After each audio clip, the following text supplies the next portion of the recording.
એપ્રિલમાં જન્મેલા લોકો હોય છે સ્પેશિયલ. તેમનામાં હોય છે આ ખાસ ક્વોલિટી.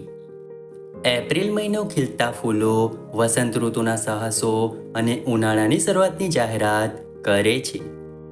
એપ્રિલમાં જન્મેલા લોકો તેમના ગુણોના અનન્ય મિશ્રણ માટે જાણીતા છે, જે તેમને ભીડમાંથી અલગ બનાવે છે.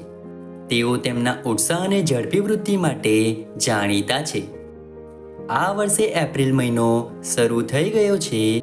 ચાલો એપ્રિલ મહિનામાં જન્મેલા બાળકોના ભાવિ વ્યક્તિત્વ અને લક્ષણો વિશે વિગતવાર જાણીએ.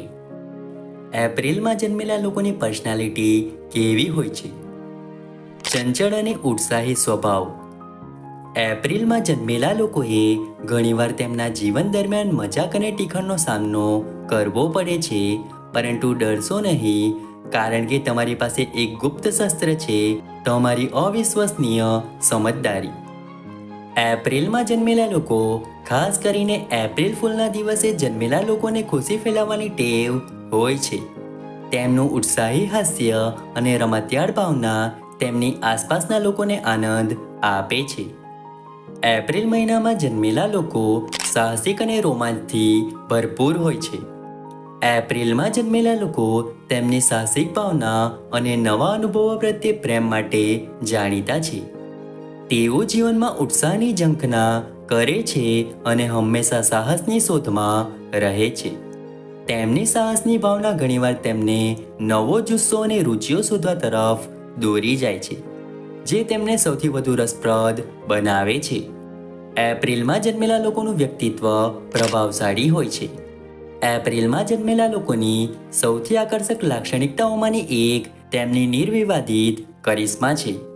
તેમની પાસે કુદરતી વશીકરણ છે, જે લોકોને તેમની તરફ ખેંચે છે. તેઓ જ્યાં પણ જાય છે ત્યાં મિત્રો બનાવવાનું વલણ ધરાવે છે. તેમનો મૈત્રીપૂર્ણ સ્વભાવ અને મૈત્રીપૂર્ણ વર્તન તેમને સભાનું જીવન બનાવે છે.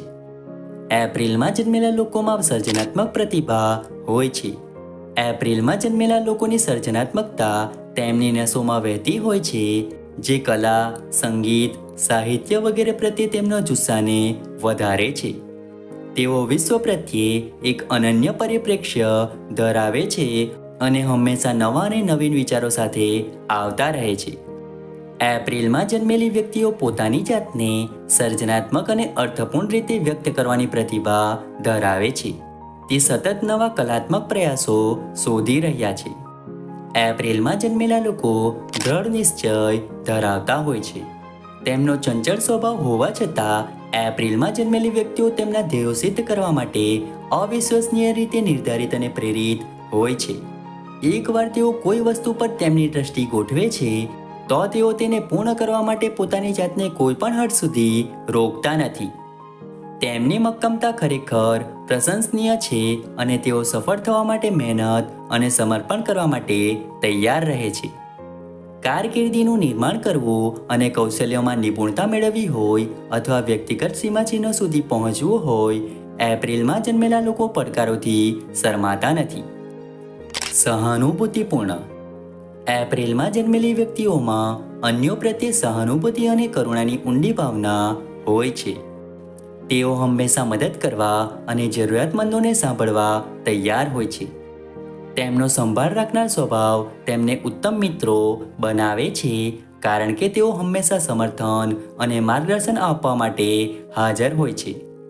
તેમની પાસે કોઈની લાગણીઓને સમજવાની રીત હોય છે અને જ્યારે પણ વ્યક્તિ તકલીફમાં હોય ત્યારે તે ઘણીવાર સમજી શકે છે.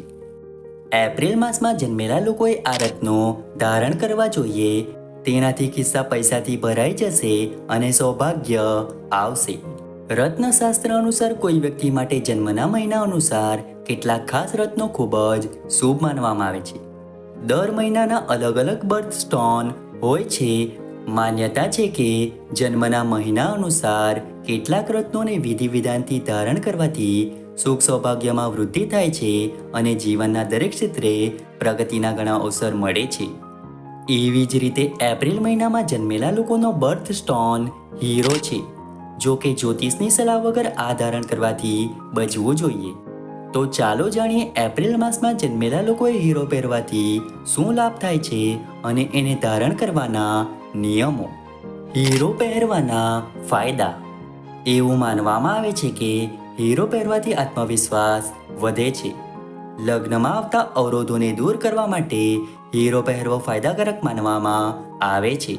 કુંડળીમાં શુક્રની સ્થિતિને મજબૂત કરવા માટે તમે હીરો ધારણ કરી શકો છો. કહેવાય છે કે હીરો પહેરવાથી પ્રેમ સંબંધોમાં મધુરતા આવે છે, તેમજ હીરો પહેરવાથી પ્રગતિના માર્ગમાં આવતા અવરોધોથી રાહત મળે છે. એપ્રિલ મહિનામાં જન્મેલા લોકો માટે હીરાને ખૂબ જ ભાગ્યશાળી માનવામાં આવે છે. હીરો પહેરવાથી જીવનમાં સકારાત્મક ઉર્જા આવે છે. કળા કે લેખન સાથે જોડાયેલા લોકો માટે હીરો પહેરવો ખૂબ જ શુભ માનવામાં આવે છે. હીરો પહેરવાના નિયમો. હીરો પ્લેટિનમ અને સિલ્વર રિંગમાં પહેરવો જોઈએ. શુક્લ પક્ષના શુક્રવારે હીરો પહેરવો ખૂબ જ શુભ માનવામાં આવે છે. તેને પહેરતા પહેલા તેને યોગ્ય રીતે અભિમંત્રિત જરૂર કરો. તેને શુભ બનાવવા માટે તેને ગંગાજળ અને કાચા દૂધમાં બોળીને રાખો, પછી તેને રિંગ ફિંગરમાં પહેરો. મિત્રો, આશા રાખીએ છીએ કે જાણકારી તમને ગમી હશે. વિડીયો ગમ્યો હોય તો વિડીયોને લાઈક કરીને ચેનલને સબસ્ક્રાઈબ અથવા ફોલો કરવાનું ભૂલતા નહીં. ચાલો મળીશું નવા વિડીયો સાથે. ત્યાં સુધી જય માતાજી.